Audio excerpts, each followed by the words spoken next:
In the 78th year of the Zel'karan War, the galaxy forgot that Earth had claws. Until it bled. Seattle was gone. Not just occupied. Gone. A black crater, glassed and ash-choked, where the city used to breathe coffee, code, and chaos.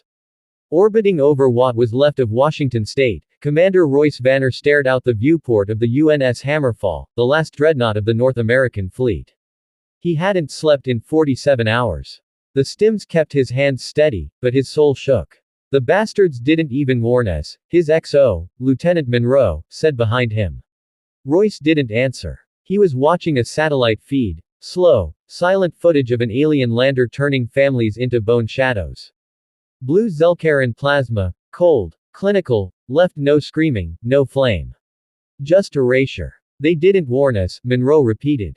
Royce turned. No, Lieutenant. They tested us. And now we respond. 3 months earlier, Earth still believed in treaties.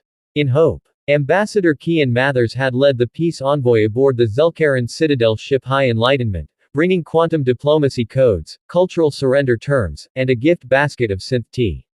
He'd been vaporized mid-sentence. No war declaration. No transmission. Just 20 Zel'karan soldiers entering the negotiation hall and ending the conversation with plasma bursts. Earth's message was relayed back in a viral montage. We tried. They chose. The HFY coalition hadn't formed out of unity.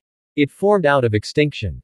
Humans had been colonizing stars for 80 years, making friends with weaklings and pacifists, never thinking they'd face a predator more brutal than themselves. Then came the Zel'karans. Reptilian. Cold-blooded. No art. No music. Just conquest, data, and dominion. The Interstellar Council wanted appeasement. The Martian colonies wanted independence. The Europa biome cried neutrality. Royce Vanner stood before them all, wrapped in the ash of Seattle's memory. This isn't a war for land or economy. This is a war for memory. They want our extinction, every archive, every anthem, every mother's story wiped. We are not fighting to win.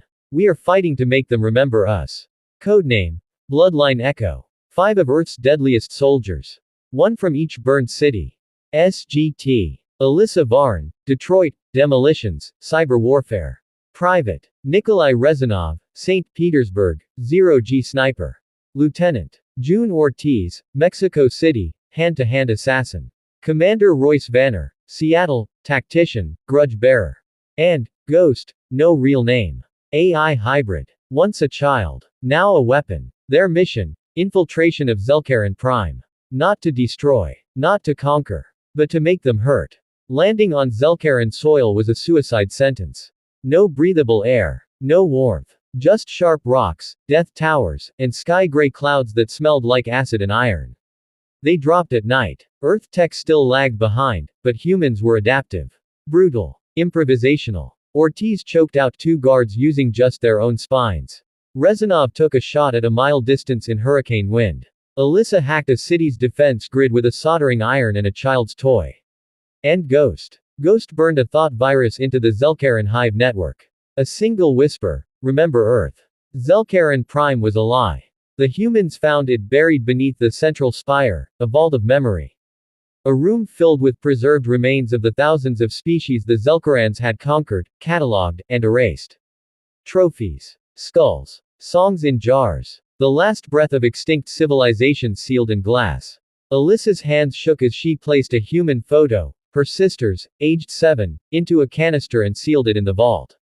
Royce looked into the black dome and made a vow: if we fall, they'll know who we were.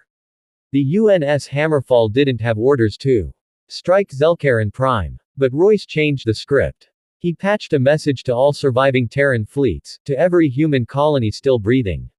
Do not aim to win. Aim to be unforgettable. 32 fleets responded. 17 made it through warp. 11 reached Zel'karan space. Every last ship offloaded its payload: singularity mines, scream shock bombs, memory flares. Weapons not made to kill. Weapons made to scar. The sky turned red above the capital. The Zel'karan database, invulnerable for 1,000 years, was infected with Terran poetry, punk rock, and the final screams of Earth's cities. Ghost was never meant to live past the mission. She'd been human once. Part of a black project. The only survivor of a neural fusion experiment with quantum AI. She was the code now. Untraceable. Uncontainable. When she reached the Zel'karan core, a hive mind server the size of Everest, she didn't destroy it. She rewrote it. One bite at a time, she infused the enemy mind with human fear, pain, regret, and worst of all, empathy. They screamed. The first Zel'karan emotion in 1,000 years was agony. The retaliation was absolute. The Zel'karans glassed 5 more cities: Toronto, Lagos, Kyoto, Caracas, and Melbourne. But Earth didn't fall. Because Earth wasn't a place anymore. It was an idea, now burned into every star, every soldier, every scarred rock that carried a scream or a song. The humans built bunkers in black holes. They learned to live in plasma storms. They planted viruses in star catalogs and bombs in gravity wells. Every time the Zel'karans touched a human artifact, it bled rage. And from that rage, new fighters were born. 10 years into the war, Commander Royce Vanner, older, grayer, missing a leg, sent one final message from the ruins of Europa Station. They took our cities. They took our skies. But they never took our story. This is humanity. This is Earth. And you will never forget us. The signal echoed for centuries.